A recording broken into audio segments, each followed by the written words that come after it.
Valheim announced itself the way capital cities always did, not with a sign, but with density. The road widened on the fifth afternoon until the traffic ceased to be occasional and became continuous. Merchant carts, courier riders, a minor lord's carriage with liveried outriders who treated the road as property. 2 academy-bound students on foot with ink-stained satchels, and the particular exhaustion of people who had been walking since dawn. Nova watched them through the carriage window and filed their gait, their gear, their house colors. Enrollment season. The capital's annual intake of young mages and the social machinery that came with it. The eastern valleys had been green and sparse. Valheim was stone and motion, walls rising in concentric rings she recognized from the history texts. The circular city plan the Crane family had imposed 2 centuries ago because control loved geometry. Royal Palace at the center, invisible from here but present in the way gravity was present. Middle ring, embassies, institutions, the academy district somewhere ahead. Outer ring, markets, common housing, the noise of 350,000 people living in each other's peripheral vision. The Vane embassy received her on the 6th morning. It was a respectable building in the middle ring, not the largest great house presence, but sufficient. Onyx and copper banners, staff who knew her name before she said it, a room in the east wing that smelled like the manor's east wing, which was either comfort or warning, depending on what you were trying not to think about. She slept one night. She ate Ren's remaining bread. She met the embassy's administrative attaché, who spoke in the careful dialect of someone who reported upward to Duke Rian and did not yet know which version of Lady Vane he was reporting on. On the 7th morning after departure from the manor, she went to the academy. The Tower of First Script was larger than 40 chapters of a web novel had suggested, which was becoming a pattern, the novel describing things with the lazy precision of entertainment, reality describing them with the indifferent scale of architecture that had been accumulating for 200 years. 10 minutes to walk around the main building alone. 11 stories. Inscription panels set into the lower facade like the building was already writing itself. Students flowed through the gates in streams, noble houses in recognizable colors, commoners scholarship recipients in well-maintained but unmarked clothes. Older students positioned at strategic points with the relaxed authority of people who had already learned where the power sat and intended to remain adjacent to it. Enrollment day was orchestrated chaos. 200 new arrivals, staff with clipboards, orientation runners calling names, a temporary pavilion for house registration. The grand inscription hall visible through the main doors with its floor-to-ceiling panels catching morning light and throwing it back in structured angles. Nova stood at the edge of the courtyard and watched before engaging, because engaging without a map was how amateurs got exploited, and she had not survived Hannah Seo's life by being an amateur in new environments. She was recognized before she reached the registration pavilion. Not with her name, with the space her name created. Conversations adjusted volume. 2 students who had been walking toward her path corrected by 15 degrees without appearing to correct. A girl in Lune blue glanced at her and then at her companion and looked away with the specific speed of someone who had been told what to think and was checking whether the telling still applied. Lady Vane travels ahead of her. The social temperature was complicated, not hostile, not warm, the lukewarm precarity of a room that had been waiting for a villain and received something else and had not yet updated its threat model. Nova noted who moved toward her, who moved away, who held position and watched. Toward, a young man in more than colors, too eager, smile performing confidence. Opportunist, Pels type, or Cassans. Away, 2 girls in matching embroidery, whispering without whispering. Not enemies yet. Assessors. Held position. A tall student with Ashveil gray at the collar, 3rd year by the insignia, watching the courtyard the way security watched a lobby. Professional, not personal. She filed all of it. She joined the registration line with her documents and her pleasant neutral face, the one she had practiced at the manor in mirrors and in dinner rooms and in the schoolroom while Mavitt watched. The face that said, "I am here, I am compliant with procedure, I am not currently executing a scheme you need to intercept." The registrar stamped her enrollment without commentary. The runner assigned her a dormitory wing, night tower, 7th floor, year 1 block, and handed her a packet, schedule, conduct code, map, library access tier, open collection only, rank 2 confirmed minimum for restricted materials. She noted the number without reacting. She said, "Thank you." She moved through the courtyard toward the night tower entrance and felt the attention follow her the way traffic followed a slow server, not because anyone intended malice, but because load concentrated where everyone was already looking. Halfway across the courtyard, a voice she did not know called her name with performed familiarity. "Novalis. Finally, I heard you'd come in yesterday. We should talk before the term starts. There are several of us who've been." She turned.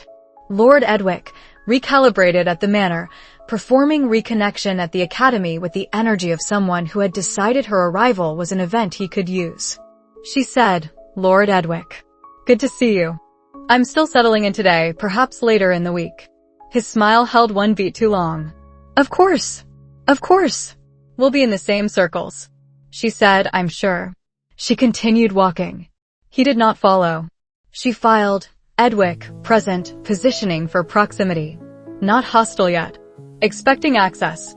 The night tower lobby was its own ecosystem, younger students hauling trunks, staff directing traffic, a bulletin board already crowded with society invitations and tutoring offers, and one aggressively cheerful notice about inscription garden hours. Nova climbed to the 7th floor with her bag and her oilcloth-wrapped text and the travel notebook and the weight of a name that opened rooms before she entered them. At the end of the corridor, a door stood open. Inside, 3 beds, 3 desks, 1 window facing the academy's inner courtyard. 2 roommates had already claimed space with the territorial precision of people establishing hierarchy early. The 3rd bed was hers. She set her bag down and looked out the window at the tower of first script rising against the capital sky and thought about 40 chapters and 200 she had not read and M's letter waiting in a drawer 100 miles away saying Phase 2 begins at enrollment. Enrollment had begun. Phase 2 had not announced itself.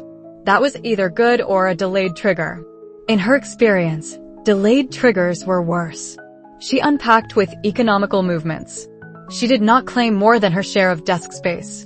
She introduced herself to the roommates, one from a minor central house, one from a merchant family funding a scholarship, with polite brevity. Neither was Sira Lune. That would come next, or the summary had lied, or the academy's assignment algorithm was still loading. She went back to the window. Below, the courtyard churned with enrollment chaos. 200 futures arriving with their mana and their names and their assumptions about who the story belonged to. Nova watched all of it. She thought, I am in the system now. She thought, the system is watching back. She thought, good. I know how that game works. She closed the curtain halfway, sat on the edge of the assigned bed, and began reviewing the scheduled packet the way she used to review a target's public infrastructure map, looking for entry points, restricted zones, and the gap between what the documentation claimed and what the building actually allowed. The academy was larger than the novel had said. She intended to learn every inch of it anyway.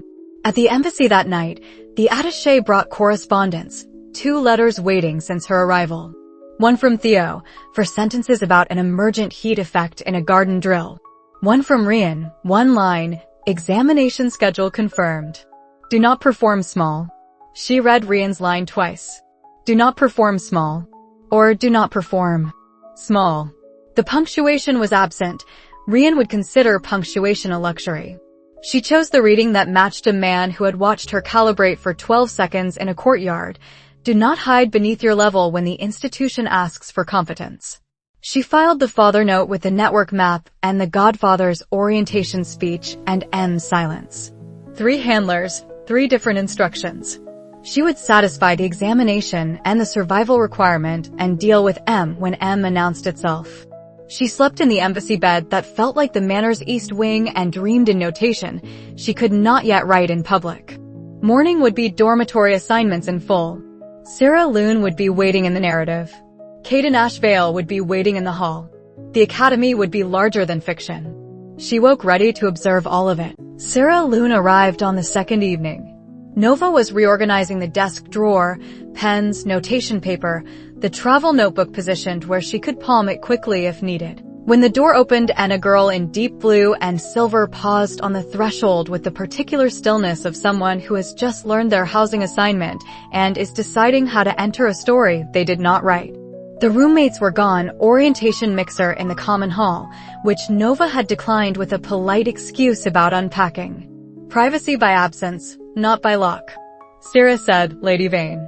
Nova said, Lady Lune. They looked at each other across 3 feet of dormitory air and a semester's worth of narrative expectations. Sira was exactly what the novel had promised in surface terms: kind face, careful posture. The unperformed gentleness of someone who had been raised to believe gentleness was a virtue rather than a strategy.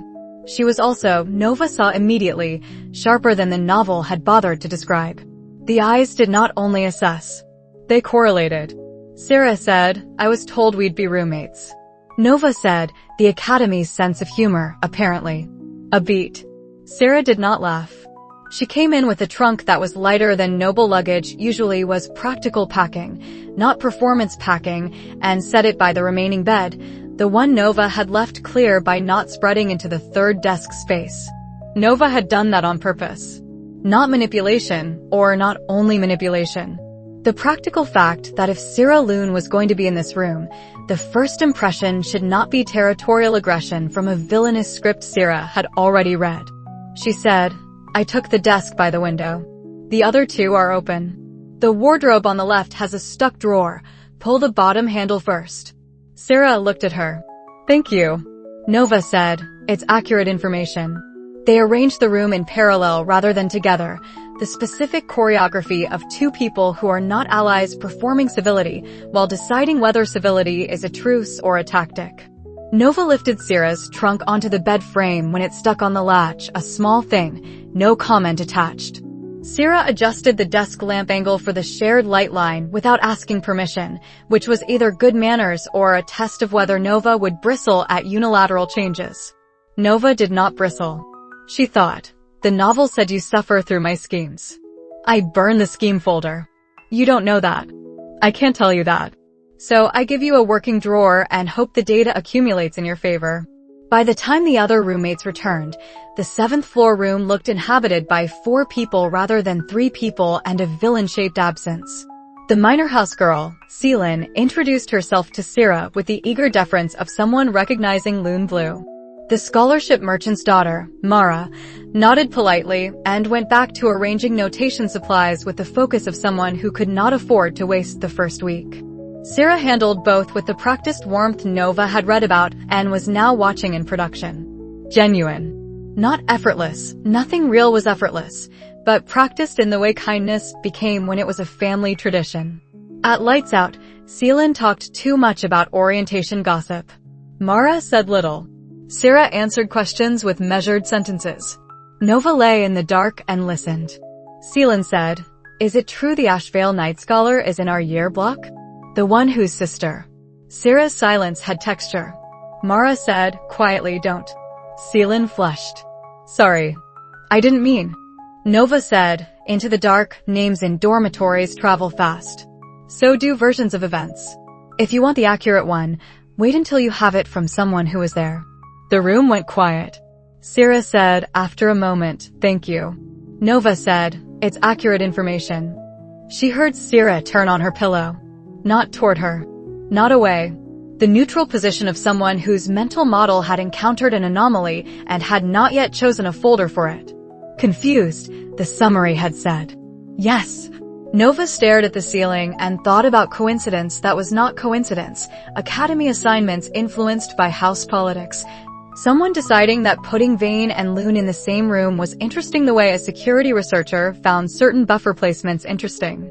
She thought, who decided this? She thought, Crane's district. Crane's academy. Crane's godfather interest. She thought, file for later. She slept. In the morning, Sira was already dressed when Nova woke, composed, polite, watching Nova across the room with careful attention while she braided her hair. Nova said, good morning. Sira said, good morning. Neither of them mentioned the night. The day began. Over the next 3 days, the room settled into rhythms: Sira Lune's gossip at breakfast, Mara's silence at study hours, Sira's measured politeness at lights out. Nova kept her side of the space neat and her practice private, running approved sequences in the garden while pushing cipher derivations only in the bathroom with water running, the poor man's white noise generator. Sira watched her across rooms the way a firewall watched unexpected traffic, not blocking yet, logging everything. On the second night, Seelan asked whether it was true Nova had placed a Lune servant above suspicion at some manor event over the summer, rumor traveling faster than accurate mail. Nova said, "I don't know what you're referring to." True enough. She had not known Hest's name when she rerouted the theft plot. Seelan took that as confirmation and spread a Kinder story instead, which was not how information hygiene worked, but was better than the alternative. Sira heard it. Said nothing. Looked at Nova over her tea the next morning with an expression that had moved from confusion to something like provisional revision. Nova did not comment. Commenting would have been performing innocence. She went to class. The academy's schedule machine had her in shared lectures with 200 first years and one roommate who was rewriting the villain's script in real time without knowing she held the pen. That was enough for one chapter's work. The first look across the enrollment hall would come tomorrow. Nova was ready to be looked at. She had been looked at worse. On the third morning, administrative runners finalized dormitory assignments, a bureaucratic afterthought that felt deliberate to anyone who understood house politics. Nova's room stayed 7th floor for beds, Sira confirmed. The merchant scholarship girl Mara said, quietly, "They put us in a petri dish." Sira said, "They put us in a room." Seelan said, "What's a petri? Never mind." Nova said, "They wanted to see what grows." Sira looked at her. "That's cynical." Nova said, "That's structural." They left for breakfast. The petri dish comment was accurate, controlled environment, observable interaction, someone else's hypothesis testing whether Vane and Lune would destroy each other or produce something useful. Nova intended to produce nothing for the observer except the boring result of two students coexisting without scandal. Boring was underrated as a security posture. She ate porridge. She watched Sira navigate the dining hall with Lune courtesy and Nova navigate it with vain restraint and thought about two girls written as protagonist and antagonist sharing a room and a tea invitation, and a future neither of them had consented to when the novel was drafted. The heroine was not stupid. The villainess was not performing.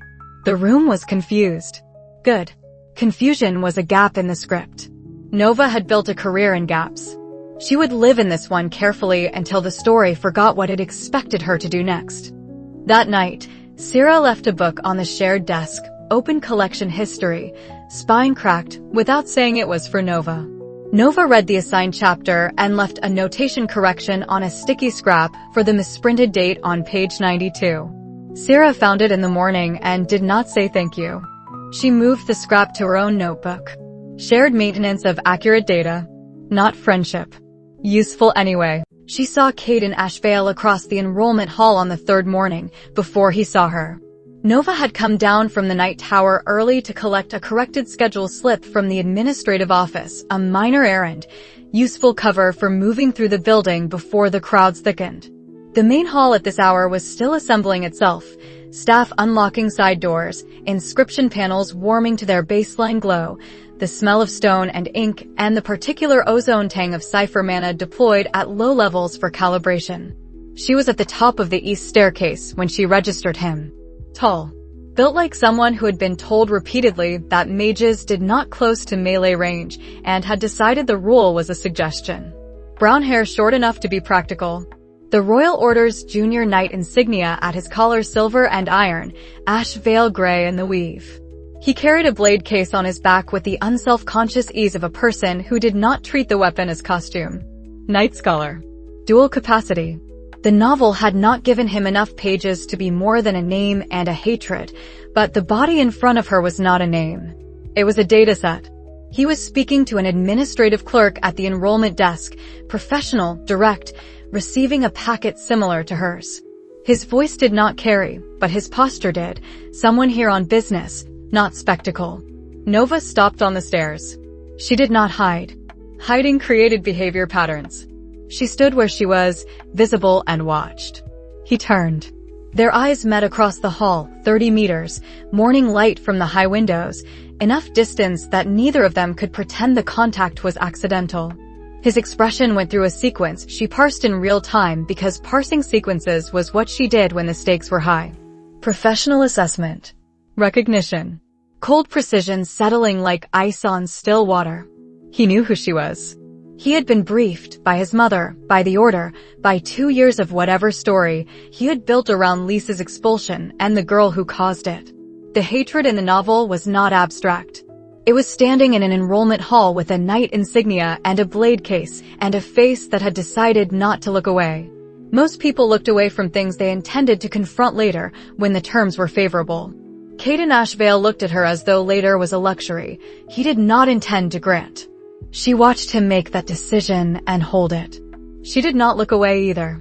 In her previous life, she had met security chiefs who believed eye contact established dominance and security chiefs who believed eye contact established mutual threat. Caden was the second kind. He was not performing menace. He was documenting presence. He is the kind of person who makes eye contact with things he intends to confront. She filed this under highest priority interpersonal threat in current environment. Not because he would hurt her in a hallway. The academy had rules. The Order had standards. Violence here would be expensive, but because he would watch, and watching done correctly was more dangerous than most violence. The moment lasted 4 seconds. 5. Someone called his name from the Forge Wing corridor, another student, Ashveil Colors. He broke contact first, not because he yielded, because he had received a higher priority signal and would not waste motion on extended theater. He walked toward the corridor without looking back. Nova continued down the stairs. Her hands were steady. Her pulse was not, she noted the delta without indulging it. Adrenaline was hardware doing its job. She breathed once through the nose, the way she had learned to do before walking into a client meeting where the other side knew her reputation and wanted her dead. She collected her schedule slip. She walked to the inscription garden because the map said it existed and because open air helped her think. The garden here was larger than the manors, stone tablets in rows, practice surfaces, students already working at the periphery with the self-conscious privacy of people who wanted to be seen being diligent, but not seen being bad at it. She did not practice. She sat on the low wall and thought about Lisa Ashveil, 16, expelled, has not left her room in 2 years according to the character Bible. The original Nova fabricated evidence. This Nova wore that crime in a body that had not committed it and would be held accountable for it anyway, because bodies were how accountability traveled in worlds without good version control. She thought, he has every reason to hate me. She thought, he is here in part because I am here. She thought, the novel called him a side character. The hall called him a primary sensor in my threat model. She went back inside when the bell rang for the first formal assembly block. She did not seek him out. She did not avoid him beyond what normal schedules required. She treated him like a process running in the background that would require dedicated attention later. That was respect of a kind. That afternoon she saw him again from a distance, crossing the courtyard with 2 other night scholars, Forge Wing Satchel, Gate Economical. Sira, walking beside Nova on the way to the library because schedules overlapped and silence would have been louder than walking together, said, "Do you know him?" Nova said, "Not personally." Sira said, "He was looking at you this morning." Nova said, "He looks at a lot of things that way." Sira did not press. Nova appreciated that. She filed that too. That evening, Mara said quietly in the room, the night scholar. Ashveil. His sister, people say you're why. Nova said, people say a lot of things. Mara said, I don't believe everything. But I believe he believes it. Nova looked at her. Scholarship student. No house armor. High cost for being wrong in public. She said, then he's not wrong to watch me. Mara nodded and went back to her notation. Sira, across the room, did not speak. The silence had texture again, not accusation, acknowledgement that the dormitory's 4th bed sat inside a history larger than furniture arrangement. Nova opened the travel notebook and wrote in the notebook, Caden Ashveil more. First visual contact. Hostile. Briefed. Eye contact held. Forge Wing Night Scholar. Not surveilling during exam, future note. Primary interpersonal threat. She closed the book. In her previous life, she had kept threat matrices on encrypted drives. Here the encryption was cipher notation and a locked drawer. Same instinct. Different file system. She slept. The enrollment hall would see them again. Next time, words would follow eyes. The forge wing corridor smelled like hot metal and ozone the afternoon she passed it on the way to theory lecture. Forge students training stacked inscriptions on practice blades. The sound of impact on enchanted steel a rhythmic counterpoint to the academy's quieter academic hum. She did not stop to watch. Stopping would have been interest performing as curiosity. She noted the smell, the sound, the location relative to the enrollment hall where eyes had met, Caden's territory, Caden's specialty, the physical layer of a person she knew only as threat statement and placement board first rank. The novel had not described the forge wings smell. Reality kept adding fields the documentation omitted. She filed them all. By evening, Sira Lune had compiled a list of people to know that included 3 nobles, 2 scholarship standouts, and Caden Ashveil with a warning emoji equivalent in the form of excessive exclamation marks. Nova said, "You can remove the last one from my copy." Sira Lune grinned. Noted. Sira did not comment. The room held its fragile equilibrium. Outside, the academy sorted its students into futures. Nova watched from inside the process and did not let the process watch her practice. That was the whole game for now. Observe. Calibrate. Do not trigger phase 2. Do not give Caden ammunition. Do not give Crane a reason to accelerate whatever he was building in the ceilings and the restricted stacks. Simple objectives. Impossible objectives. Same thing in her experience. Year 1 orientation filled the grand inscription hall the way a broadcast filled a network, every node receiving the same packet, each node interpreting locally. Nova sat in the 3rd row because the 3rd row was optimal for observation, close enough to read facial micro-expressions on the dais, far enough to watch the room without being watching. Sira Lune had wanted the front. Mara had taken the back. Sira had chosen the aisle seat in the 2nd row with the careful positioning of someone who wanted exit routes and sight lines. Nova had taken the seat behind her without comment. The hall was full, 200 first years, faculty in the side tiers, older students along the walls performing the relaxed authority of people who already knew the script. The floor-to-ceiling inscription panels glowed at low idle, the building's version of a screensaver, beautiful, functional, waiting for input. Grand Archivist Vethan Crane entered without announcement. He did not need one. The room's attention consolidated around him the way traffic consolidated around a backbone router, not because force was applied, but because the architecture had been designed to prioritize his signal. Nova had seen him at the manor, warm, precise, dangerous in the specific way of sincere belief. She had seen him in correspondence, 2 sentences on Crane stationery, door always open. She had not seen him work a room of 200 until now. He was exactly as impressive as his reputation. He spoke without notes. He welcomed them to the Royal Inscription Academy, not as privilege, as responsibility. He described inscription magic as the written record of human intention made durable in cipher ink. He made the history sound like a love story between knowledge and care. He made every person in the hall feel individually acknowledged. Nova watched the technique the way she watched a masterclass in social engineering, not to dismiss it, to understand its stack. Eye contact held 3 seconds per student cluster, then moved. Names referenced from enrollment data without appearing to read from a list. A joke about dormitory snoring that landed because it was specific enough to feel true and general enough to include everyone. Warmth that filled the room. She thought, I genuinely like him. The thought arrived without permission and was true anyway. He spoke about the academy's standards, rigor, ethics, the approved curriculum as the product of centuries of refinement. He did not say superseded, but the boundary was in the subtext, the way it had been in his books. Here is the safe territory. Here is what we protect you from. He spoke about excellence without saying conformity. She thought, I genuinely cannot trust him. Also true. Also without permission. These things were both true and neither resolved the other. Halfway through the address, Crane's eyes found the 3rd row. Found her. Held for 2 seconds, not the cluster scan, the individual acknowledgement. A godfather's recognition layered under an archivist's assessment. She met his gaze without flinching and without performing innocence. She was not innocent. She was not the kind of guilty he thought she was either, but he did not know that yet. His smile was warm. Her hands were folded in her lap. He moved on.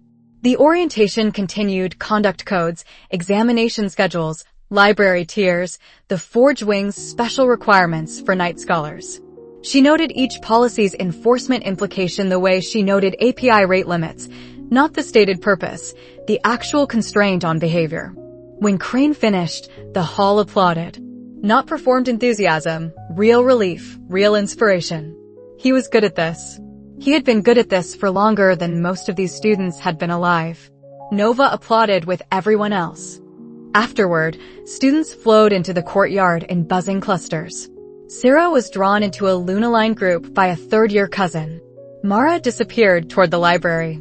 Seelan wanted coffee, which the academy did not officially provide, but the outer ring markets did if you bribed the gate runners. Nova walked the colonnade alone. Crane was ahead, surrounded by faculty, Torin among them, younger, tired eyes, a stack of texts under one arm. Len Crane's nephew's name was on the faculty roster she had memorized. The man himself was not visible, which was its own data point. She did not approach her godfather. Approach too early and you volunteered for a conversation on his terms. She watched him laugh at something Scholar Torin said, genuine, delighted, and thought about historical innovations describing cipher notation as a dead end and her mother's margin questions and the East Wing desk she had not yet opened. Crane turned, perhaps sensing attention the way senior operators sensed attention, and saw her at the colonnade's edge. He raised one hand, not a wave, an invitation held in reserve. She raised one hand back, acknowledgement, not commitment. He returned to his conversation. She went to the library. The dynamic was set. He was proud of her presence here. He was monitoring what her presence here meant. She was grateful for his warmth and building defenses against his architecture. Family in the worst and most accurate sense. She pulled the open collection catalog and began with the theoretical volumes the way the summary said she would, looking for gaps. The gaps were there. They always were when someone had been curating the repository. She thought, welcome to the academy. She thought, same cage, bigger floor plan. She got to work. After the library, she walked the academy's middle ring with the map packet open, not sightseeing, reconnaissance. Night Tower to Grand Hall, for minutes at student pace. Grand Hall to Forge Wing, 6. Forge Wing to Archive 4th floor, 3 via the atrium stairs, 5 via the faculty corridor if you had access. She noted the faculty corridor door's inscription panel without testing it. Entry points. Egress routes. Camera equivalents in guard rotations and panel hums. Crane's orientation speech replayed in memory. Responsibility, standards, centuries of refinement. Beautiful wrapper on a bounded API. She returned to the dormitory past curfew by 7 minutes, apologized to the floor proctor with pleasant accountability, and was not marked down. Small compliance. Large signal. Lady Vane follows rules she chooses to follow. Sira was asleep. Nova lay in the dark and thought about godfathers and ceilings and the difference between liking someone and trusting their infrastructure. The academy was the infrastructure. Crane was its root user. She was a process that had started behaving unexpectedly. Root users noticed that. She intended to keep behaving unexpectedly anyway. Sleep took her mid-thought, the way it did when the brain was still indexing new hardware. Orientation was complete. The term had begun in earnest. Orientation packets included a social calendar, house gatherings, crown receptions, academic societies, the academy's UI for power, rendered in gilt lettering. Nova circled Lady Sephra's gathering and the Advanced Theory track's first seminar and left the rest blank. Blank was a choice. Choices were logged. She accepted that. In the embassy letter stack, nothing from M. Latency continued. She used the time to walk the circular city plan outside the academy walls one evening with Mara, who needed ink from the ink quarter and could not afford a runner. They talked about conductivity formulas and nothing personal. Mara was smart. Mara was tired. Mara was the kind of student Edwick's network would target because she had no house to absorb the hit. Nova said, "If anyone asks you to sign something about standards, read the footnotes." Mara said, "Why?" Nova said, "Footnotes are where the exploit lives." Mara bought her ink and did not ask follow-up questions. Trust of a sort, operational, not emotional. Nova returned to the tower before curfew. Crane's warmth and Torrens' caution and Caden's eyes layered in her mind like three concurrent processes competing for CPU. She prioritized survival, then rank, then mapping. Everything else queued. That was how you kept a system from crashing on boot. She had booted into worse. Orientation was complete. The map in her packet was already outdated in her head, replaced by measured minutes and panel hums and the forge wings smell. That was how you survived institutions. Trust your own telemetry over the brochure. The placement examination took place 11 days after enrollment in the Inscription Garden's formal testing ground, stone tablets set in examination rows, faculty observers on the raised walk. The autumn air cold enough that cipher ink's glow showed sharper against gray stone. Nova had spent the interval calibrating the way she had spent the weeks before departure, not revealing more than necessary, practicing in the dormitory bathroom at night with the door barred and water running, maintaining the public story of a diligent student working toward competence rather than a reincarnated hacker sitting on a concealed rank 2 with cipher grammar in her bones. The examination required rank 2 demonstration minimum for academy admission. Most first years arrived with rank 1 and tested into rank 2 potential. Nova's task was simpler and harder, show upper rank 2 without showing anything that required rank 3 to explain. She had run the math repeatedly. Too low, suspicion. The old Nova had been arrogant about competence. Sudden incompetence read as performance. Too high, scrutiny, for conditional branches belong to advanced work, not today. Upper rank 2, approved notation, clean execution, correct band. She stood at her assigned tablet when the proctor called the hour. The examination had 3 components: notation literacy, practical inscription, adaptive response. Notation literacy was first, translate a standard defensive sequence, identify errors in a deliberately flawed offensive sequence, complete a conditional bridge from partial prompt. Nova finished in the middle of the allotted time.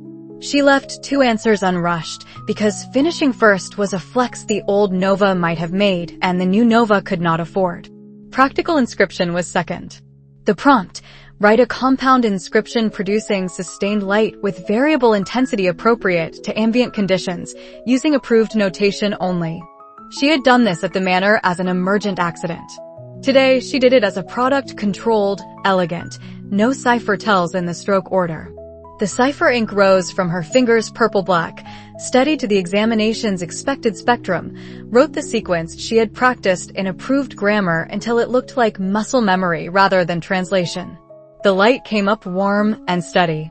It adjusted when a proctor moved a shading panel, dimming, brightening, the conditional response visible but not flashy. Upper rank 2. Exactly where she had aimed. Adaptive response was third, respond to a simulated inscription failure on a neighboring tablet, write a stabilization sequence before the backlash spread. She had mapped this fault type in her private notebook 6 weeks ago. She wrote the stabilization in 11 seconds. She did not write it in 7. 7 would have been rank 3 reflexes wearing rank 2 clothes. Results posted at sunset on the hall board. Nova found her name in the upper third of the first-year cohort, not first, not middle, deliberately not first.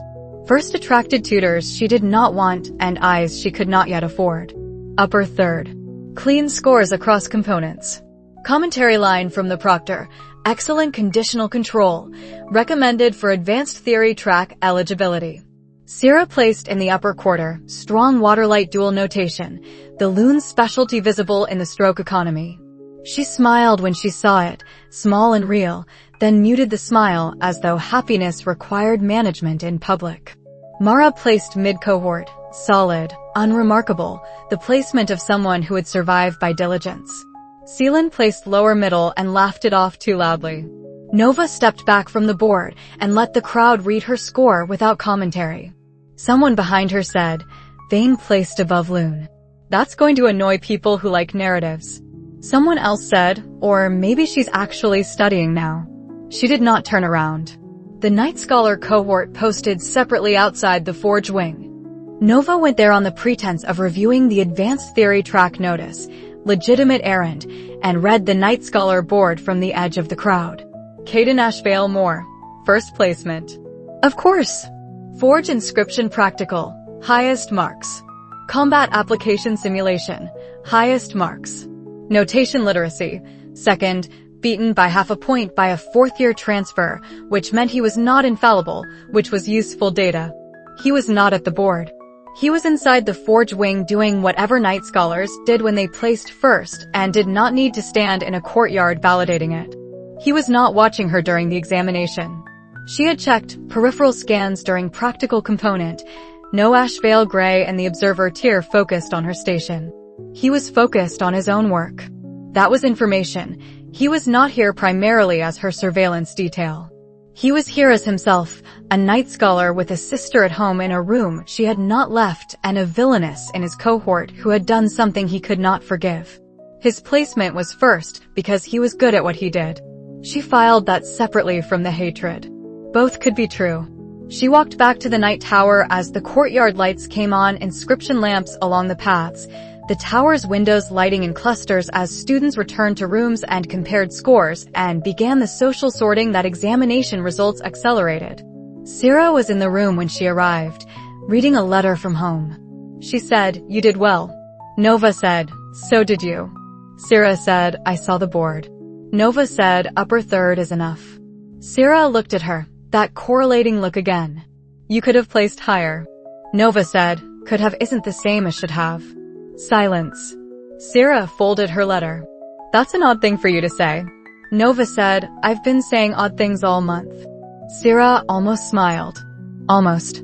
Nova lay in the dark that night and thought about calibration, the oldest skill in social engineering applied to magic scores instead of client reports. She had performed precisely at the upper end of rank 2. The system had accepted her credentials. The system did not know about rank 3 waiting in the bathroom at 2 a.m. The system did not know about Cypher. Good. She slept. Phase 2 from M had not triggered. She noted that. She noted she was still noting everything. Old habits kept you alive in new operating systems. The next morning, Scholar Torin's name appeared on the Advanced Theory track roster posted beside the examination results, her name beside his course code. Sira's 2 lines below, a commoner named Pren Kale 3 below that. Edwig's name was absent from the track. He had placed lower middle. He would remember who placed upper third. Nova memorized the roster and went to breakfast. Seelan said the Ashveil Night Scholar had been seen in the Forge wing before dawn, training with inscription blade arrays until the proctors told him to stop setting off the practice hall sensors. Mara said, or he was working. Seelan said, same thing for him. Sira glanced at Nova. Nova ate her porridge. The examination was over. The term's real sorting had just begun. Examination aftermath also meant faculty advisors, brief meetings, track confirmations, the institutional version of assigning ports on a switch. Nova met her assigned advisor, a rank 5 master named Head who spoke in approved curriculum phrases and watched her hands while she demonstrated the examination sequence again at his request. She performed upper rank 2 exactly as before. Head said, clean work. Continue approved notation emphasis. She said, yes, master. His gaze lingered one beat on her cipher ink color, purple-black, within normal variance, nothing to flag yet. She filed his name from the faculty roster she had memorized. Master Scholar Head, conservative, reliable, reports unusual work upward. Crane's pipeline had local agents. She had expected that. Expectation did not make it less dangerous. After the meeting, she walked the garden path where Caden would later deliver his terms and thought about advisors and godfathers and knights who hated her for good reason. The academy was not one adversary. It was a network. She knew how to work networks. She just had to survive long enough to apply the old skills to the new substrate without becoming the old operator. That was the line she walked every day. She walked back to the night tower and began the next week's readings. Examination passed, Head logged, Caden waiting, Crane watching, M silent. The term continued 1 week at a time. She intended to edit it. Sira asked her to tea on the afternoon after results, not in the dormitory, not in a public common room, in the small salon on the night tower's second floor that the academy provided for house-neutral meetings and the kind of conversation students had when they wanted walls, but not witnesses. A formal invitation, delivered on a card with Lune blue edging. If you have time, I would like to speak with you. Nova had time. She always had time for negotiations that might prevent a war she did not intend to fight.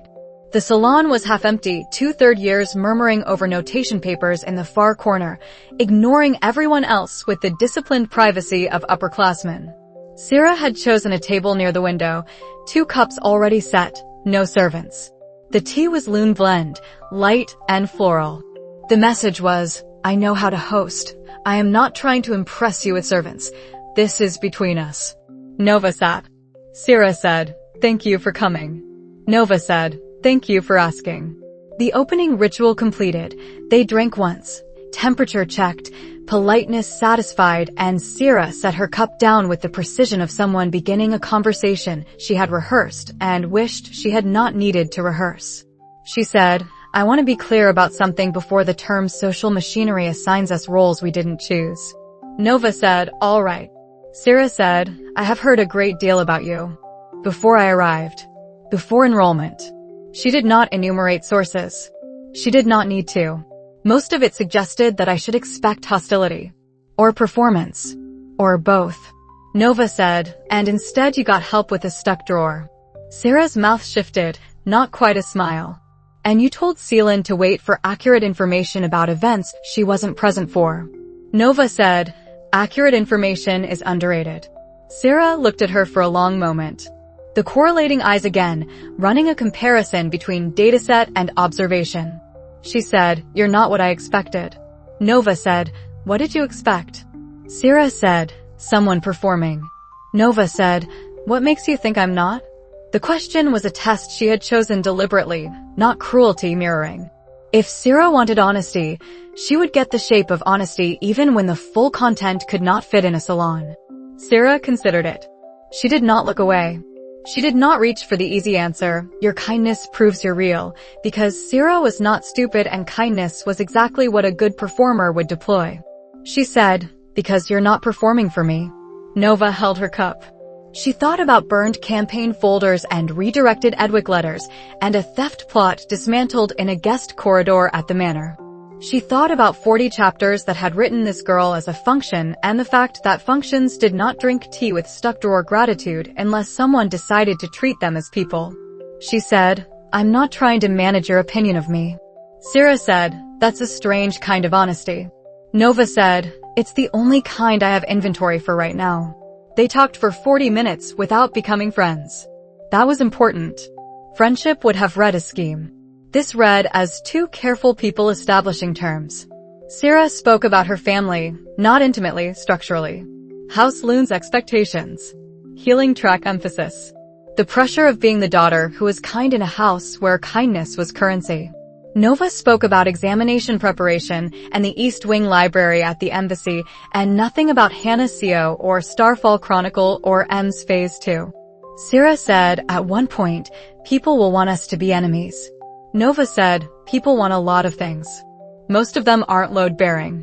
Sira blinked, the first genuinely surprised expression Nova had seen from her. Then she laughed, once quiet. That's not how I expected you to put that. Nova said, I'm full of surprises. Allegedly. Sira said, the pre-academy gathering is next week. Lady Sephras. I'll be there. I assume you will. Nova said, I accepted before I left the manor. Sira said, Edwick has been telling people you're different now. He means it as suspicion. Nova said, Edwick means most things as positioning. Sira looked at her. You don't like him. Nova said, I don't trust him. That's different. Sira absorbed that. She said, if we're not enemies, and I'm not saying we are allies, I would prefer to know when someone is moving against scholarship students in our cohort. The ones who can't afford a narrative defense. Nova said, why tell me that? Sira said, because if you're not performing for me, maybe you're the person who would do something about it instead of starting it. Nova looked out the window at the courtyard below, students crossing, the academy's daily traffic, the invisible hierarchies sorting in real time. She thought, the heroine just asked the villainess for a firewall. She thought, sure, I can build firewalls. She said, if I see something, I'll tell you. Sira said, that's not a promise. Nova said, it's an operational commitment. Same thing, different grammar. Sira considered that, then nodded. They finished the tea. When Nova stood to leave, Sira said, Nova. She used the name without title. First time. Nova paused. Sira said, thank you for not performing for me. Nova said, thank you for noticing the difference. She left the salon. The corridor outside was cool. Her hands were steady. Something complicated had begun, not alliance, not friendship, the precursor architecture for either or neither. She filed it under. Sira Lune, person, not plot function. The folder felt heavier than it should have. Good heavy. She went to the library. That evening, Lady Sephra's pre-academy gathering invitation arrived at the embassy by runner, formal, social, the kind of event where introductions were weapons if you were careless and tools if you were not. Nova replied acceptance in 3 lines. Sira did the same from the room, writing at the shared desk with careful penmanship. Neither mentioned the tea. Neither needed to. Seelan asked what they would wear. Sira said, something that doesn't start a war. Nova said, onyx and copper. House colors. Quiet. Mara said she'd stay on campus. Scholarship students did not always attend Sephra's gatherings unless invited specifically. Nova noted the economic line and filed it for later, another firewall the institution built without calling it security. She practiced approved notation until curfew. In the bathroom afterward, she pushed one conditional branch further than examination had required and pulled back before the output stabilized into something that would have registered as rank 3 to anyone watching mana signatures. Not yet. Soon. The tea with Sira had changed the social graph. The gathering would change it again. She was ready to navigate both without performing the villain. That was, increasingly, the only performance she had left to refuse. At the gathering planning session, a brief administrative notice, not the event itself, Nova and Sira stood in the same line for fitting appointments and did not pretend to be friends or enemies. Sira said, Edwick told my cousin you're unstable now. Nova said, Edwick told everyone something. Pick a version. Sira said, I picked the version where you helped with the drawer. Nova said, good pick. They reached the front of the line. The tailor measured them in silence. Nova thought about negotiation without alliance, 2 people who had not signed a treaty but had exchanged accurate intelligence. The novel wanted them at war. The room wanted them confused. They were, instead, building a protocol. Protocols were boring. Boring kept you alive. After fittings, Nova returned to the library and read until her eyes burned. Sira returned to a Lune letter and did not cry, which was its own kind of strength. Seelan talked through both of them. Mara studied. The dormitory held. Something complicated continued quietly in the background, the way real relationships did when they were not written for an audience. Nova preferred background processes. Foreground drama got people killed. She had died once already from being in the wrong foreground. Never again, if she could help it. Scholar Torin Avast taught inscription history the way someone taught a subject they loved and distrusted in equal measure. Nova had expected older.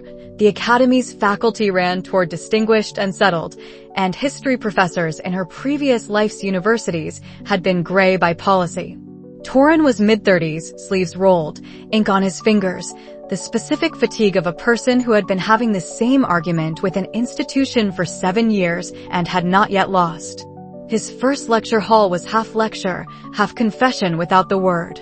He began with the Great Inscription Wars, Sever School versus Structure School, the generation-spanning conflict the textbooks summarized in 3 paragraphs and Torin unpacked in 3 dimensions. He drew notation on the air with 1 finger, not rank 7 work, just habit, the gesture of a man whose thoughts were always written somewhere. He said, the Structure School won. The Sever School was classified as dangerous. Its texts were moved to restricted archives or destroyed, depending on which account you believe and who was holding the pen when the account was written. A student in the front row asked, "Which account do we use for examinations?" Torin said, "The approved one," which is not the same as asking which account is complete. He smiled without warmth. Write that down if you like paradoxes. It will be on the test in the sense that everything I say will be on the test and nothing I say will be sufficient to pass life. Nova wrote it down.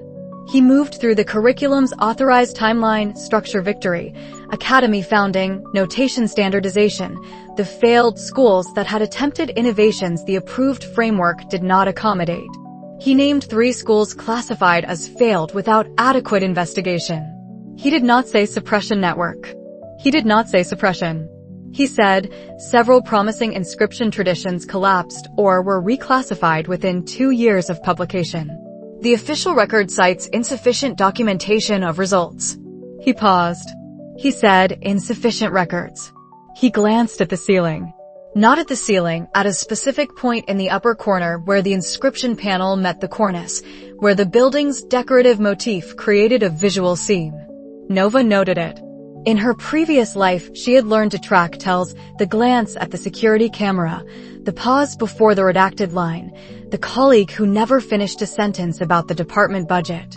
Torin's ceiling glance was a tell. It said, there is something above this room I cannot name in this room. She did not look at the ceiling during the lecture. Looking at the tell when someone showed it to you is how you taught them to stop showing it. She wrote in the margin of her notebook, Torin knows more than he says. Ceiling tell. Follow up. After the Sever School section, a student asked whether Sever practitioners had really lost their inscription ability or simply been denied certification. The hall went quiet in the particular way of rooms touching a live wire. Torin said, carefully, the historical record documents loss of functional ability in a significant subset of practitioners within 5 years of suppression. Causes are debated. Some argue psychological. Some argue structural. The Academy's position is that uninstructed experimentation carries catastrophic risk and the suppression prevented harm. He stopped. He said, I am teaching you the Academy's position. I am also teaching you that positions are constructed. Your job is to learn the difference between a position and a proof. Nova's pen stilled. Kira's word. Proof. The East Wing desk she had not opened. Crane's historical innovations calling Sever outcomes transition instead of loss. Torin dismissed the class on time.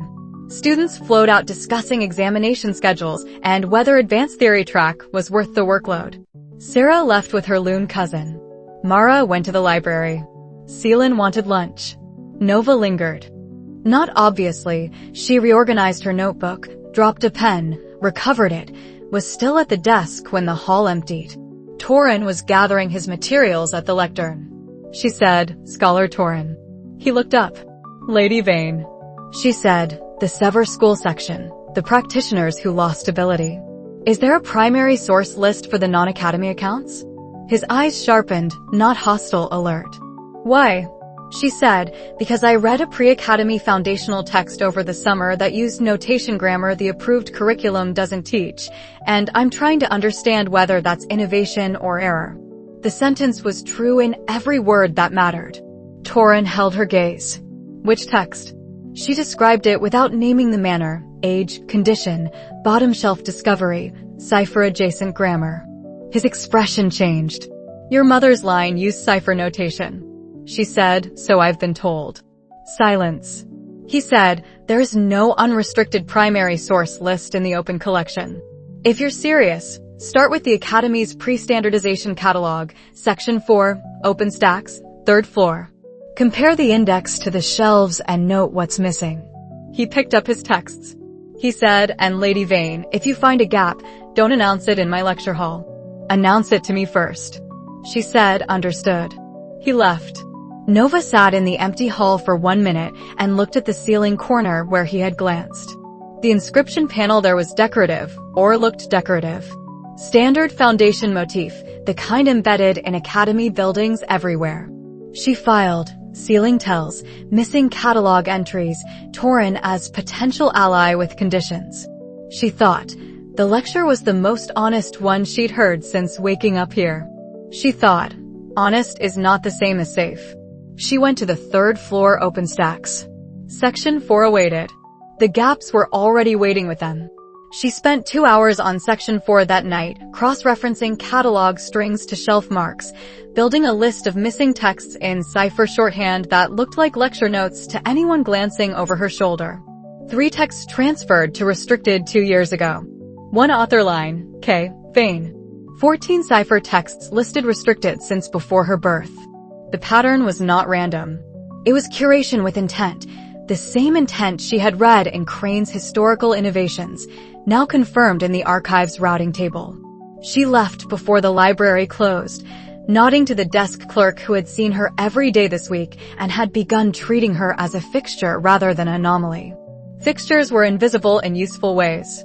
Back in the night tower, Torrens' ceiling tell replayed the glance at the seam where panel met cornice, where foundation work might be more than foundation.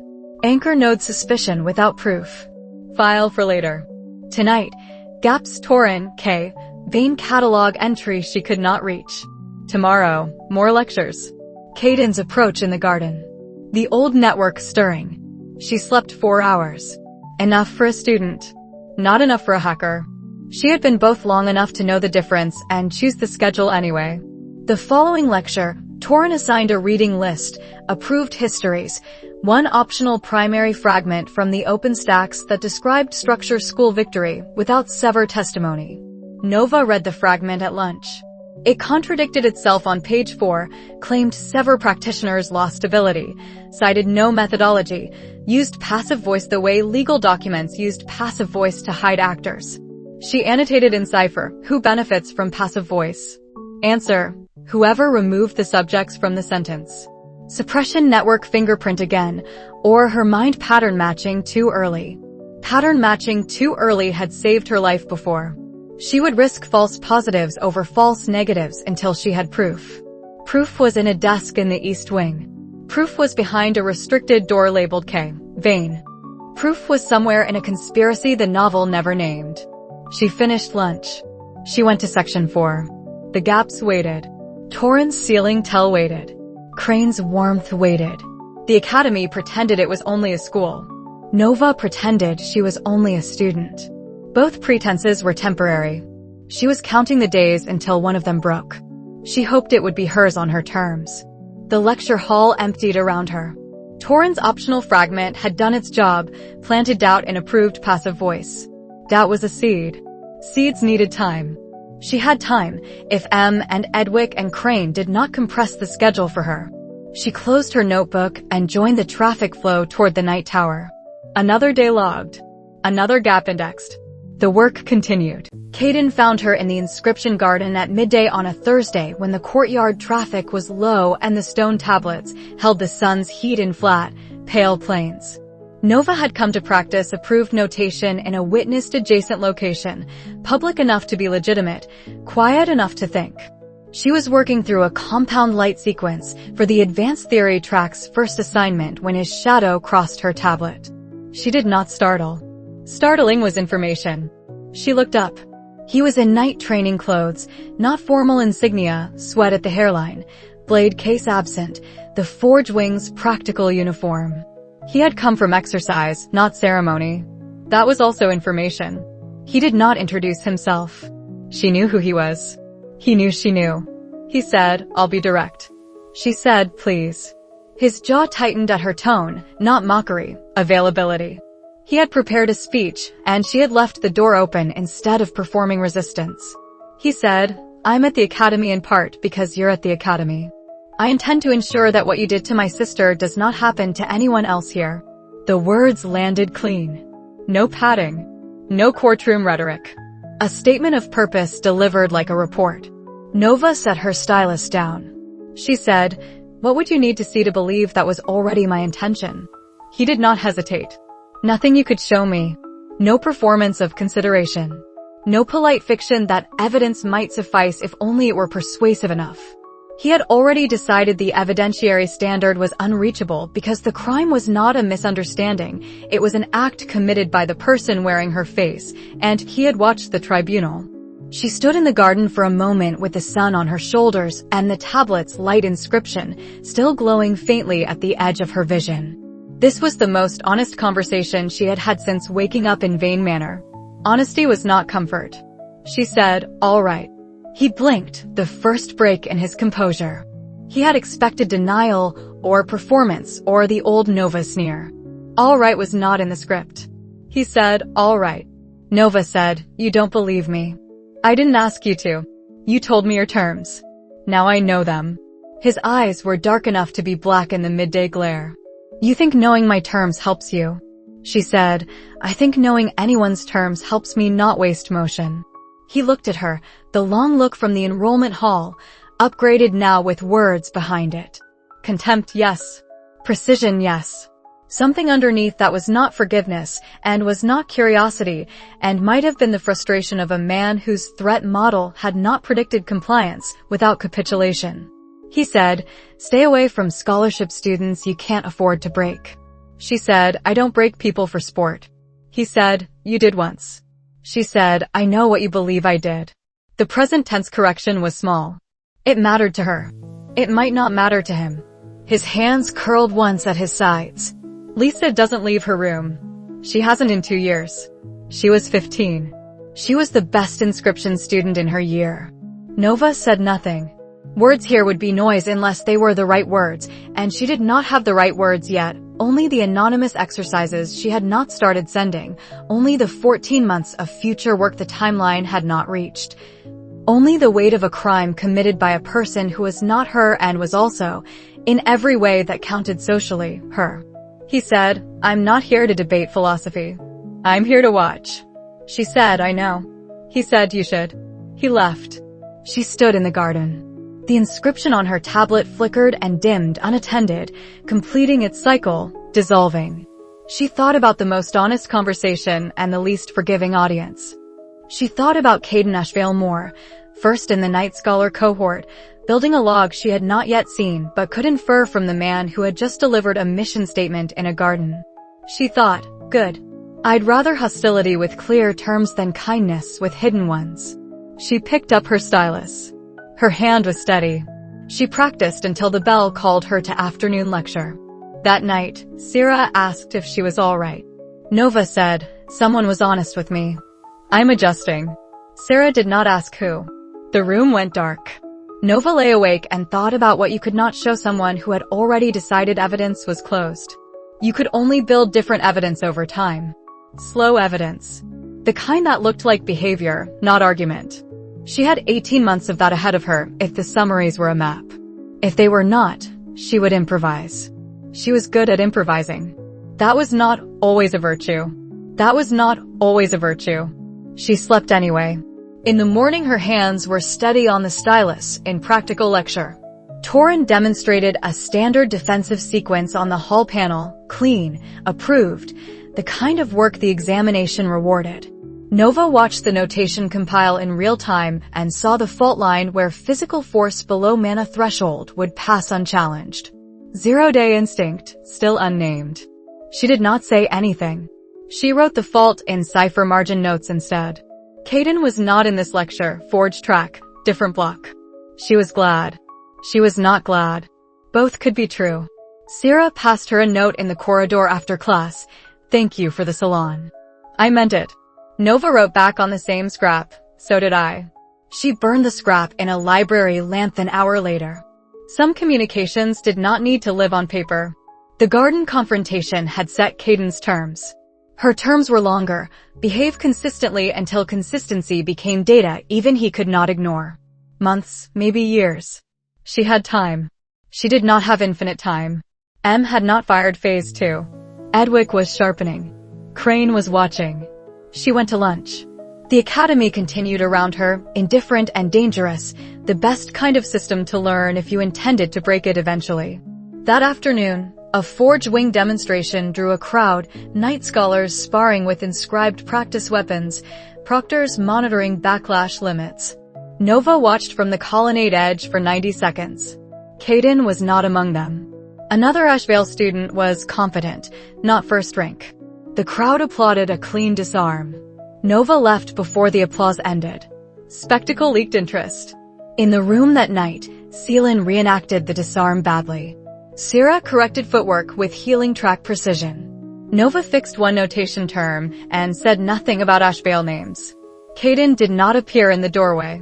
His terms were already in the air like a firewall rule. Watch, do not trust, do not harm scholarship students. Nova had no intention of harming anyone. She had every intention of surviving the man who believed she would. Tonight, patience. Tomorrow, more mapping. The garden would still be there. So would he. She slept. Before the forge demonstration, she had passed Caden in the main hall, not close, not speaking, 6 meters of polished stone between them. He carried training gear and a report folder. She carried OpenStack texts. Their eyes met for 1 second. No speech. The garden's words still occupied the space between them like cached credentials, valid until revoked, not revoked yet. He looked away first this time. Not yielding. Prioritizing. Hostility could be disciplined. Disciplined hostility was harder to outmaneuver than rage. She preferred opponents who thought. They made better long-term problems. She was playing long-term. The villainess in the novel had played short-term and died. Nova intended to be boring about timelines until the ending changed. Then she could be interesting. Before the forge demonstration, she had passed Caden in the main hall, not close, not speaking, 6 meters of polished stone between them. He was carrying training gear and a report folder. She was carrying OpenStack texts. Their eyes met for 1 second. No speech. The garden's words still occupied the space between them like cached credentials, valid until revoked, not revoked yet. He looked away first this time. Not yielding. Prioritizing. She filed that nuance. Hostility could be disciplined, and disciplined hostility was harder to outmaneuver than rage. She preferred opponents who thought. They made better long-term problems and worse short-term ones. She was playing long-term because the villainess in the novel had played short-term and died, and Nova intended to be boring about timelines until the ending changed. Then she could be interesting. The old network activated on a Tuesday evening in the common room, which was the wrong venue for secrecy and therefore exactly where people who had learned the wrong lessons from the old Nova would choose to operate. Nova had come for tea and a third-floor map, legitimate needs, and found 3 familiar faces arranged in a conversational cluster with the performative casualness of a meeting that wanted to look accidental. Lord Edwick, center, smile ready, shoulders angled to block exit sight lines from the main door. Lady Maris Avil to his left, the hostile obligation correspondent from the Manor Letters, eyes sharp, notebook in her lap disguised as a fashion accessory. A boy named Thurn from a minor southern house Nova had only met in correspondence, Cassin's network type, money language in his posture. They looked up when she entered. Edwick said, Novalis. Perfect. Sit. We were just discussing the scholarship placements. Nova said, were you? She did not sit. Maris said, there's a commoner in the advanced theory track, Kale, I think, who placed above several noble applicants. People are talking about whether the standards are slipping. Nova said, people talk when they're bored. Thurn laughed too quickly. Exactly. But we used to coordinate a response. Make sure the right voices emphasize consistency. Tradition. The Academy's reputation. The ask, stripped of perfume, endorse a social pressure campaign against a scholarship student. The old Nova's machine, still running, still expecting operator authentication from the principal node. Edwick said, your voice matters. If you lead, others follow. We just need you to sign on publicly. A few remarks at the gathering. Nothing harsh. Just clarity about what house standards mean. Nova looked at the 3 of them. She thought about Pren Kale, not yet met, name from future chapters, advanced theory track, scholarship. She thought about Sira asking for warning if someone moved against students who could not afford narrative defense. She said, I'm not involved in that kind of project anymore. Edwick's smile held. Of course. But surely you see. She said, I see that you're asking me to help you bully a student for placing well on an examination. The answer is no. No explanation. No softening. No performance of regret. Clinical shutdown, the same tone she had used on Colm's corridor without the kitchen authority behind it. Maris said, cold, you've changed. Nova said, yes. Thurn said, "We thought that was rumor." Nova said, "Rumors update slowly." Edwick leaned forward, smile gone, positioning gone, the face underneath less stupid than he usually performed. "Novelist, this isn't the manner. Alliances here matter. You don't get to arrive, change tone, and expect the network to reconfigure without cost." Nova said, "I'm not expecting anything. I'm stating a boundary. The conversation is over." She turned. Edwick said, "You'll regret playing the heroine." She paused at the door, not because he had landed a blow, because the word heroine was data. He thought in novel terms. Someone had written him a script too. She said, over her shoulder, "I'm not playing anything. Good evening." She left. In the corridor, she breathed once. 2 of the 3 would recalibrate, Thurn, probably Maris after sulking. Edwick would not. The summary had promised that. Edwick became minor antagonist for arcs 2 to 3 because he needed the old Nova's power and interpreted her refusal as betrayal rather than evolution. She walked to the library instead of the room. Sira was at a corral on the 2nd floor. Nova said, quietly, "Maris, Abel, and Edwick are coordinating against scholarship students in the advanced theory track. Names may include Kale." I said no. Edwick will escalate. Sira looked up. "Why tell me?" Nova said, "You asked." Sira said, "Thank you." Nova said, "Don't thank me yet." She found the 3rd floor map and the open stacks and worked until the common room emptied. 2 days later, she heard the rumor Edwick started. Not the breakdown rumor, that would come later, but a softer version. Vane's gone soft. Vane's playing a new game. Don't trust the rebrand. It did not gain traction in her wing. The new Nova was a better conversationalist. She helped Mara with notation literacy. She did not sneer at Seelan's gossip. She held doors. Reality beat narrative when reality was pleasant enough.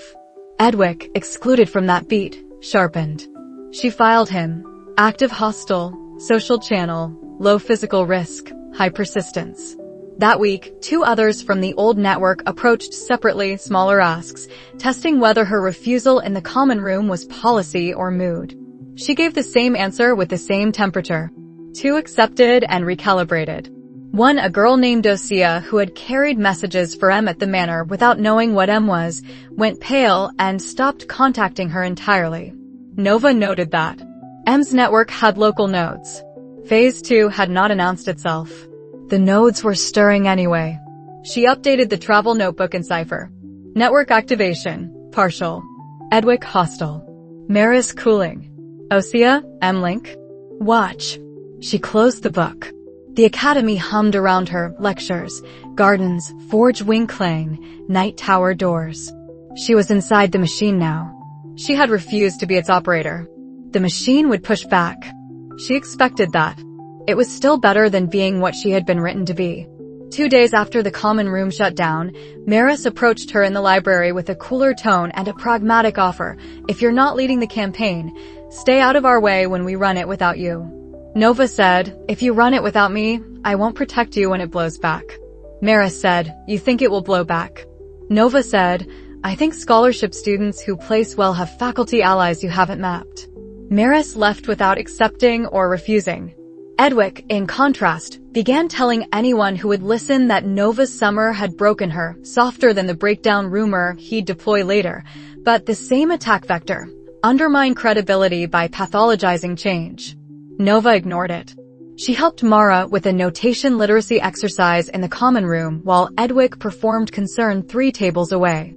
People watched Mara laugh at Nova's dry explanation of conditional bridges. Reality beat narrative. Edwick's smile thinned. Nova filed the expression. Minor antagonist for this term, and the next, social channel, escalating. She updated the notebook. Network, Edwick active hostile. Maris opportunist cooling. Osea M-linked silent. Phase 2, still silent. Silence was not safety. It was latency. She closed the book and went and mapped the restricted section door on the 4th floor. The next chapter of the plan was already running. She tested the restricted section panel once more on her way to open stacks, stood within a meter, felt the authentication hum, stepped back before the guard looked twice. Denied politely by physics and policy. Rank 5. She was publicly 2. Privately closing on 3. The delta was strategy. She pulled the open theoretical volumes Torin had implied and found the same missing operations the Manor texts had shown, the 5 absent grammars, the 7 operation cap dressed as completeness. Same cage. Bigger building. She copied nothing to paper that could be seized. She copied to memory the way she copied exploit paths before a job, lossless where it mattered, discardable where it didn't. Osea passed her in the aisle and went pale without speaking. M's node twitching. Phase 2 latency felt heavier after that. Nova did not chase Osea. Chasing created panic. Panic created mistakes. She returned to the 7th floor. Edwick laughed too loud in the common room below. Maris watched Nova's stairs. Sira left her a cup of tea on the desk without comment. Nova drank it. Not alliance. Not truce. Humanity. She filed that under. Unexpected side effects of not performing villainy. The file was getting large. Good. Large files meant data. Data meant options. Options meant survival. She opened the notebook and wrote until curfew. The term continued week by week, reading by reading. She was still here, and that was the first win. Everything else was implementation detail. The restricted section lived on the 4th floor of the Academy archive, behind a door that looked like every other library door until you noticed the inscription panel in the frame was not decorative. Nova noticed. She had been trained by a life of reading access controls, physical badges, VPN tiers, admin panels hidden behind URLs that looked like error pages. The 4th floor doors panel ran an authentication check. She could feel as a low hum when she stood within a meter, the building's version of a login prompt waiting for credentials her body did not yet possess. Rank 5 minimum. She was rank 2 publicly. The gap was policy, not physics. She approached the catalog desk on a Friday afternoon with a legitimate request, advanced theory track bibliography verification, and watched the desk clerk stamp her forms with the efficiency of someone who processed hundreds of similar requests and reserved curiosity for anomalies. While the clerk worked, Nova's eyes tracked the restricted section entrance, East Alcove, 4th floor landing visible through the central atrium, guard rotation every 40 minutes by the water clock above the stairs. She timed it twice without appearing to time anything, the way she had once mapped security guard coffee breaks from a lobby chair. 40 minutes on. 20 off. Handoff at the half hour when the replacement came from the faculty corridor. The guard was rank 4 by insignia, sufficient to stop students, insufficient to stop faculty, which meant faculty could enter without the guard becoming a meaningful control if you were not faculty. Noted. She collected her stamped forms and climbed to the 4th floor on the pretense of retrieving an OpenStack text from the adjacent shelf. The restricted door was 10 steps from the open collection's eastern row. Up close, the inscription panel's notation was standard foundation work, except where it wasn't. 3 operations in the corner used grammar she recognized from Kira's notes. Authentication logic, not decoration. She stood at the catalog kiosk beside the door and pulled up the section index on the public terminal, read-only, filtered, the sanitized view. Cipher notation texts, 14 listed, access tier restricted. Sever school materials. 3 entries restricted. K. Vain, 1 entry. Her hand stopped on the mouse equivalent, a notation stylus at the kiosk, ridiculous and perfect. The kiosk screen read, K. Vain unregistered, held for review. 2 years ago in the acquisition log. Uncatalogued acquisition from 2 years ago on the desk clerk's bulletin. She had seen the notice on her first week and filed it without context. Now it had context. Her mother's initial on a restricted entry she could not open. She memorized the catalog location string, shelf mark, access code format, review status flag, without writing it down. Writing it down created artifacts. She said to the guard, pleasant, excuse me, is the restricted section accessible for examination track research with faculty sponsorship? The guard said, rank 5 minimum, faculty cosign, review board approval. First years rarely qualify. She said, thank you. She said it like someone who had learned a rule she would obey. She did not intend to obey it forever. She went back to the open stacks. The gaps in the open collection were worse up close. Torin had told her to compare index to shelves. She did. Section 4, third floor, 3 texts listed in the catalog that were not on the shelves. Gap notes in the system, transferred to restricted section, 2 years ago. Same window as the K, vein acquisition. She pulled the most theoretical volumes still available, pre-standardization theory, architectural inscription math, a dry treatise on mana conductivity, and began reading for absences. The absences clustered. Conditional self-reference, mentioned, not taught. Exception handling beyond third branch, footnoted, not developed. Cipher grammar as primary framework, historical curiosity, not operative method. The suppression network's fingerprint, or the approved framework's fingerprint, which might be the same thing at different zoom levels. She worked until the library's evening bell. On the way out, she passed Scholar Torin in the corridor. He said, "Find anything?" She said, "Gaps."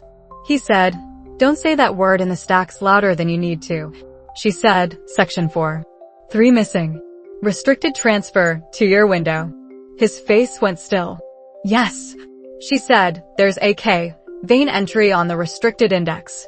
The stillness deepened. "I know." She said, "You can't access it either." He said, "Not legally. Not yet." He shifted his texts. "Keep reading open stacks. Build rank. Build allies.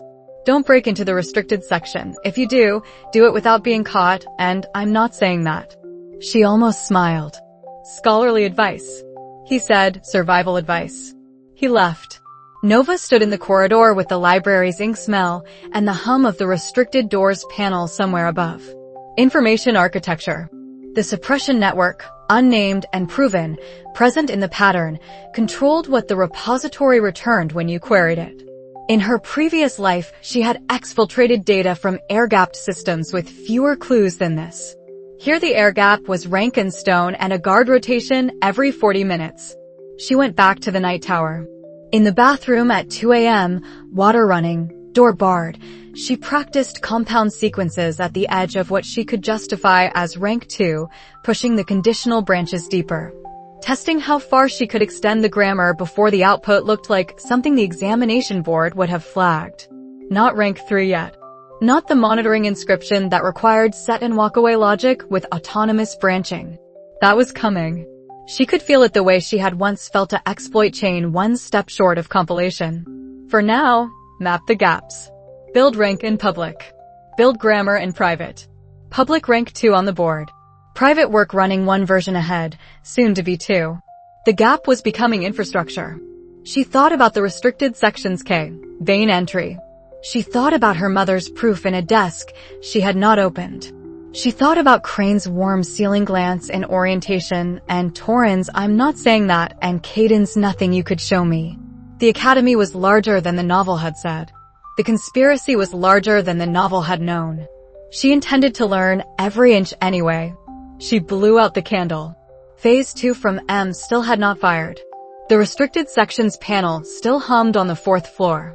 Somewhere in the building, anchor nodes she could not yet identify were probably listening to the mana traffic the way servers listened to packets. She slept 3 hours. She woke and went to class. Act normal. Build rank. Map the gaps. The operational plan from the manor still fit. She executed it 1 day at a time. Before sleep, she copied the restricted section guard rotation into the travel notebook, 40 on, 20 off, handoff at half hour, and sketched the alcove geometry from memory, the way she had once sketched office floor plans from a single walkthrough. Not for immediate breach. For eventual optionality. Rank 5 minimum. Faculty cosign. Review board. 3 gates. Every gate was a policy, not a law of physics. Policies had exceptions, leaks, and insiders. Torin had already said "I'm not saying that" with his whole face. She was not alone in seeing the gaps. That was terrifying. That was also ammunition. She lay in the dark listening to Seelan's breathing and Sira's stillness and Mara's occasional shift. For beds. For stories. One room the academy had assigned because someone thought Vane and Lune in proximity was interesting. Nova thought about Sira's tea request and Caden's garden terms and Torin's ceiling tell and the K, Vane catalog line behind a door she could not open yet. The academy term was underway. Enrollment had become a term. The villainous label was still on her name. The person under the label was building something else. She slept. Tomorrow. Practical class with Torin. Cipher notation on the horizon. Edwick in the corners. Crane somewhere in the building, route access to the institution she was learning to read. She would be ready. Readiness was a story. Preparation was not.